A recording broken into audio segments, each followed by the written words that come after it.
for the upcoming elections in Colorado. Just a couple of quick things. I mean, obviously, it is not news to anybody, especially on this call and after chatting with Dave. But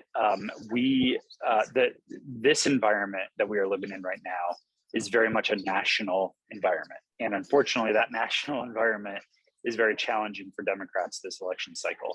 So this is going to be more like a 2010 or a 2014 than it was a 2018 or 2020.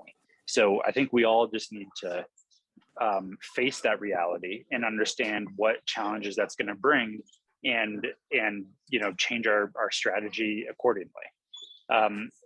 The other thing is, if you're an individual living in Colorado, you have Democrats in charge at every level, right? So from the White House to the Congress to the Senate to the state legislature to the governor, all of our constitutional offices like Secretary of State, Attorney General, et cetera.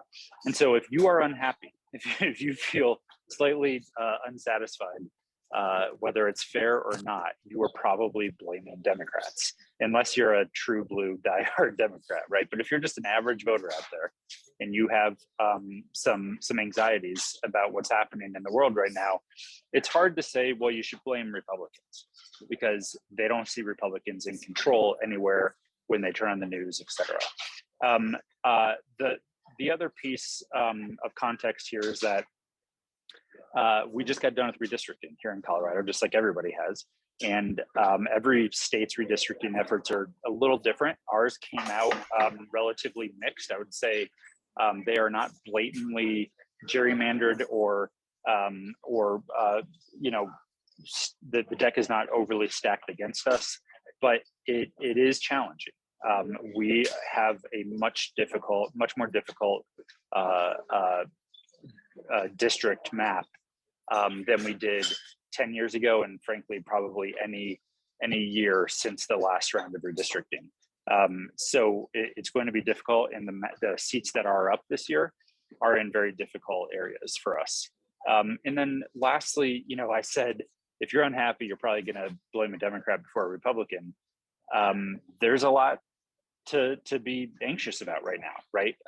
You turn on the news, anybody that you talk to, or if you do a survey or a poll, clearly people are anxious about costs, about rising inflation, about international affairs, about COVID, about their what's happening in schools and everything, right? I mean, it's different for everyone, but the emotions are high, and clearly there's a lot of anxiety out there in the world.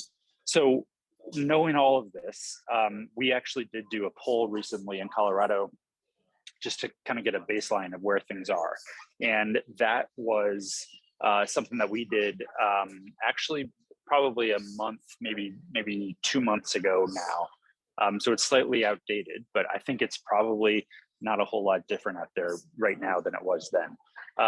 When we ask a basic question on every single poll that we do, and I think basically everybody has this question, and that is, do you feel that Colorado is heading in the right, going on the right track, or is it in the wrong direction? Basically, just get a very quick sense of how people feel about where things are headed. And for the first time since I've been doing this work in Colorado,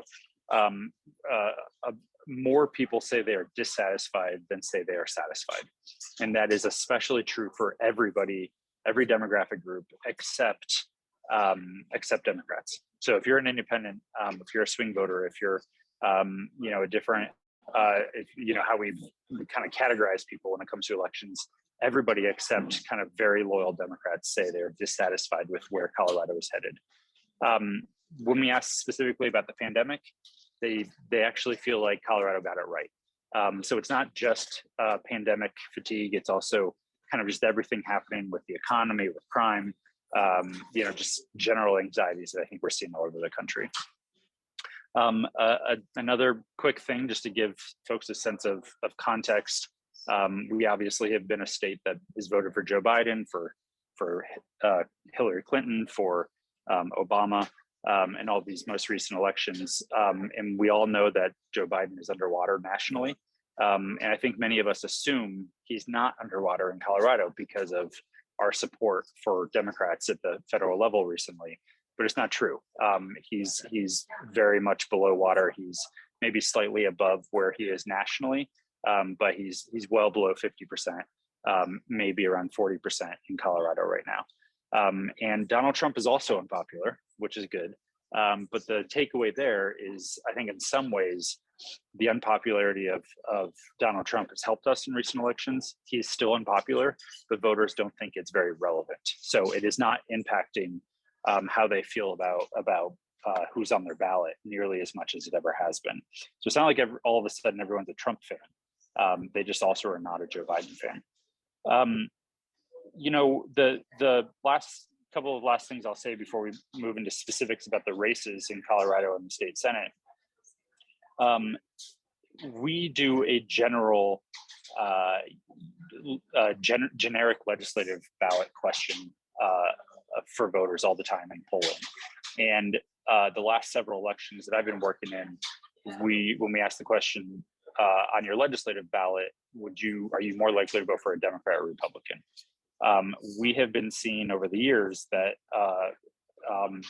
that more people say they're going to vote for a Democrat than a Republican for the state legislature by a margin of between 9 and 14 points right now, and that's essentially what the number was at this point in the election cycle for the last couple of years, for the last couple of election cycles.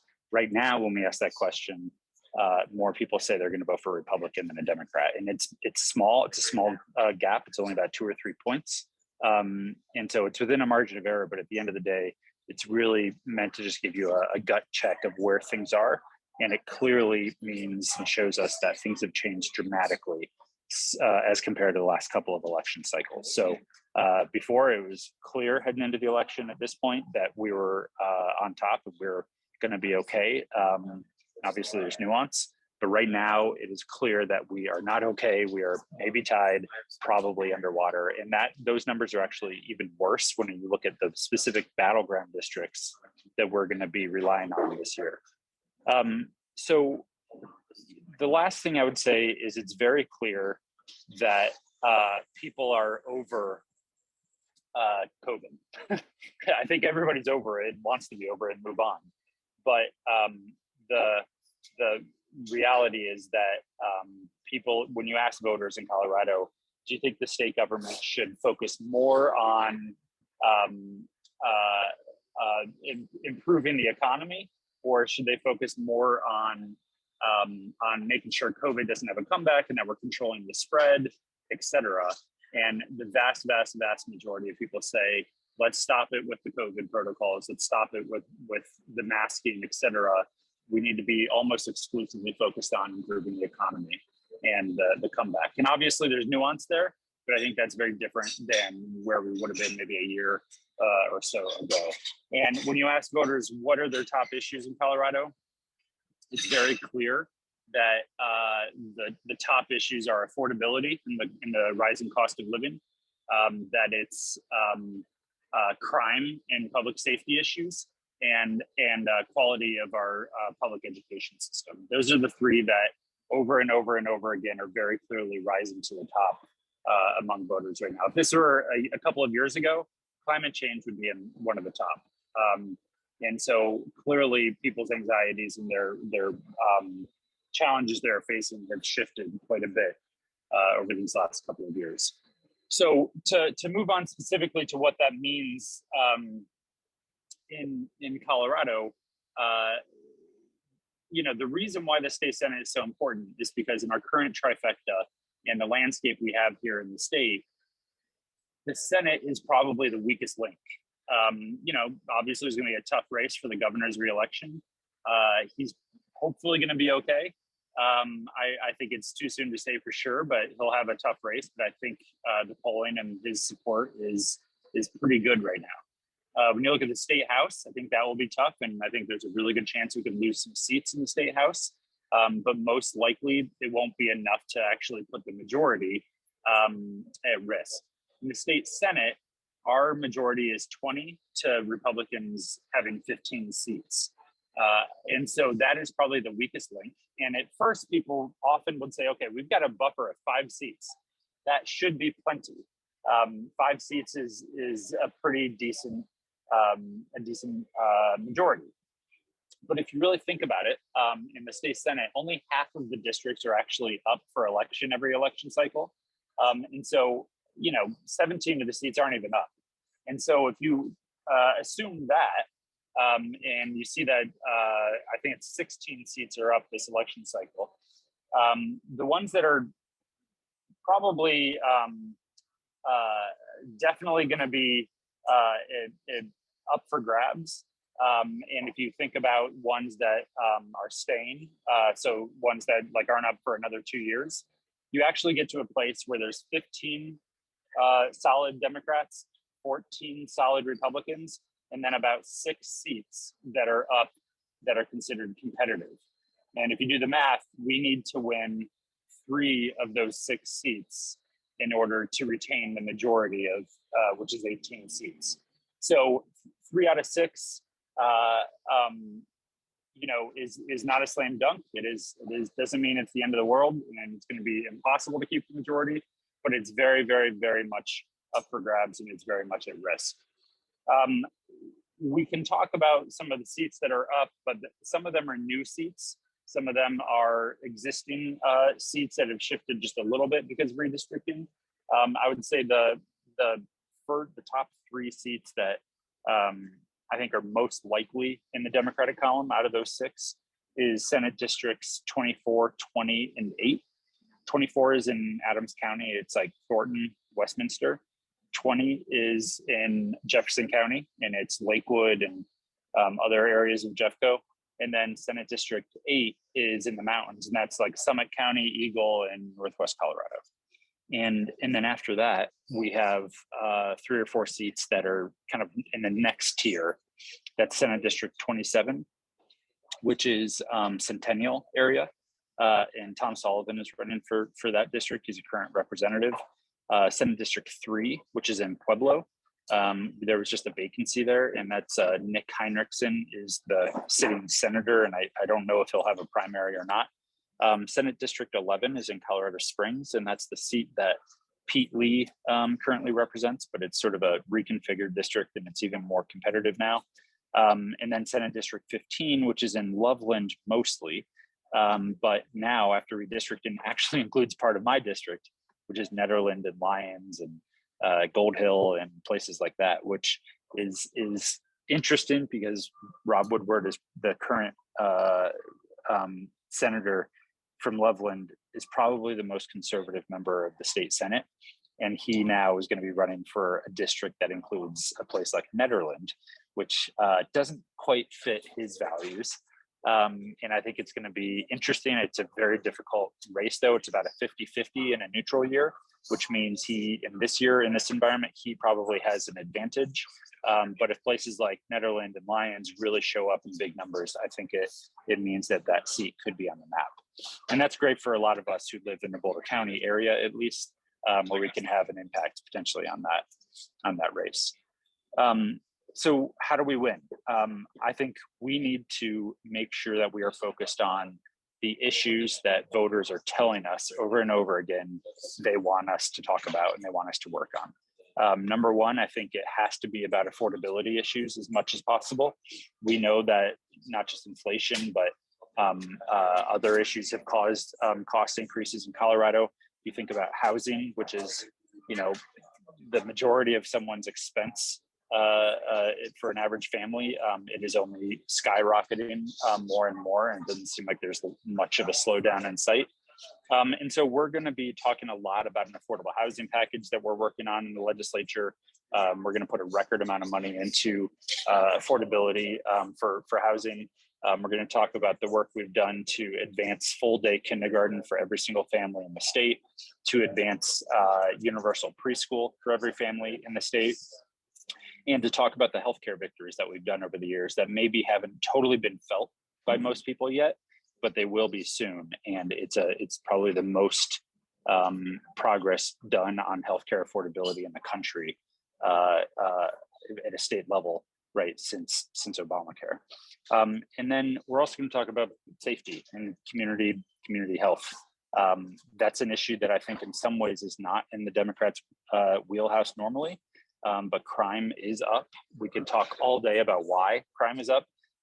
So much of it is about economic insecurity and things like that, but it is up and people are feeling it, and it is making clearly it is a high level of concern for folks. So we're going to talk about not just we're not going to talk about getting tough on crime and sort of returning to what we used to think of as crime control or prevention, but we're going to think about really attacking the crime issues by looking at root causes, talking about behavioral health investments, talking about affordable housing, and making sure that folks aren't living on the streets, because we know that those types of crises and moments of pain and suffering actually leads to more crime and makes behavioral health issues worse. We're going to talk a lot about the work that we're doing on substance abuse prevention and treatment, and really think about how we can address root causes of crime, not just talking about what happens after a crime occurs and how we put someone in prison.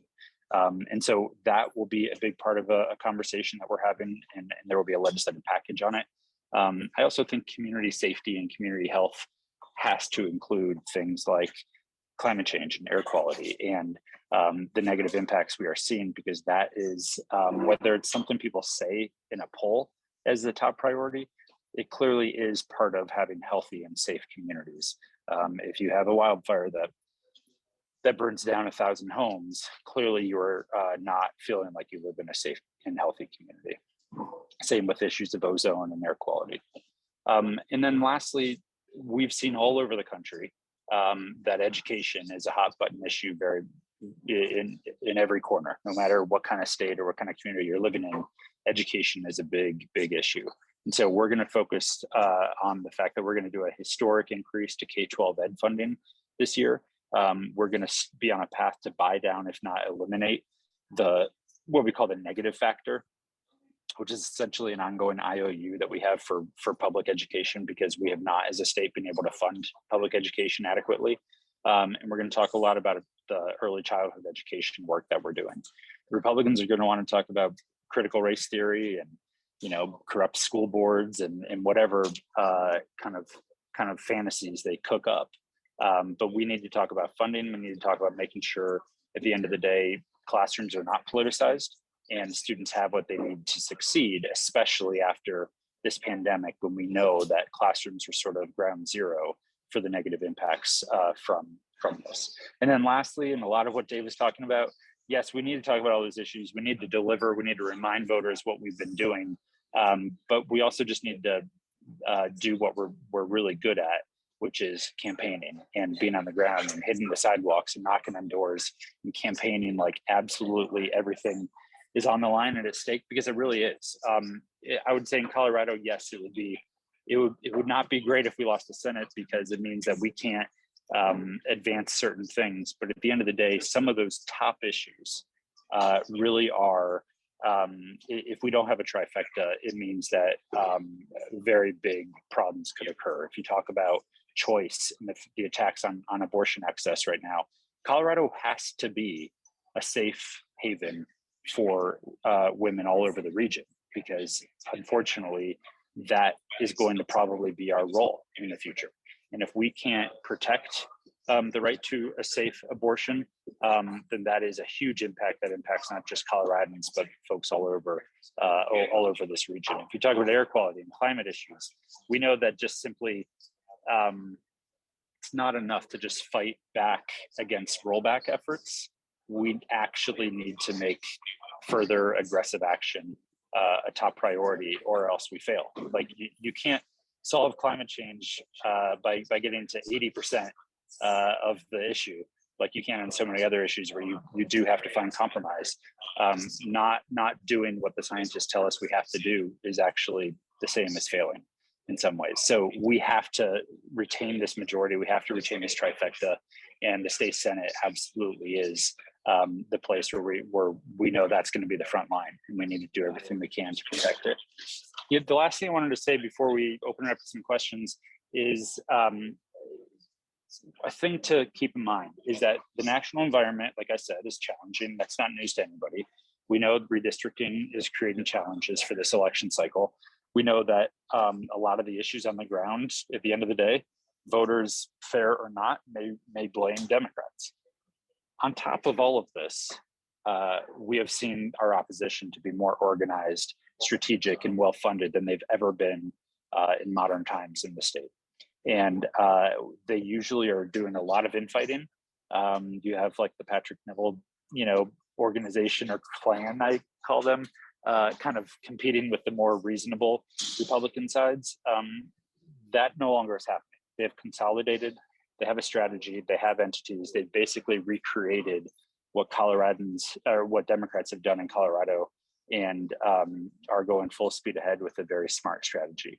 And they're well funded and have a lot of resources. And I think they see exactly what we see, and they know that the state Senate is exactly where they need to go to create a crack in the trifecta that we have. So we're up against a very well-resourced and formidable opponent this election cycle. So I'll leave it there.